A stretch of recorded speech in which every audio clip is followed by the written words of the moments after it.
Hey guys, this is Dr. Hub. In case you haven't subscribed, please do subscribe for updates.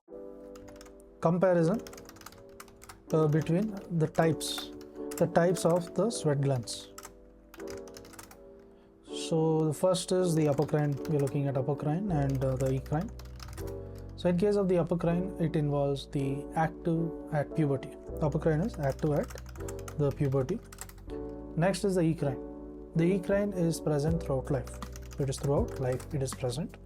Then comes the apocrine. It is present at the hair shaft. The ecrine is present throughout the sweat pores. The function of the apocrine is it provides the peculiar odor, and the function of the sweat gland is it maintains the temperature.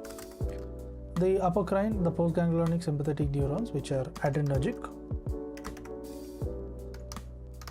and the next one, the ecrine, is nothing but it is cholinergic. So apocrine is adrenergic and ecrine is cholinergic, A4A. Then secretion is viscid with the lipids. It is viscid with the lipids and the proteins. It is viscid with the lipids and proteins is apocrine.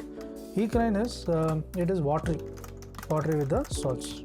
To learn and grow daily like this, please do subscribe.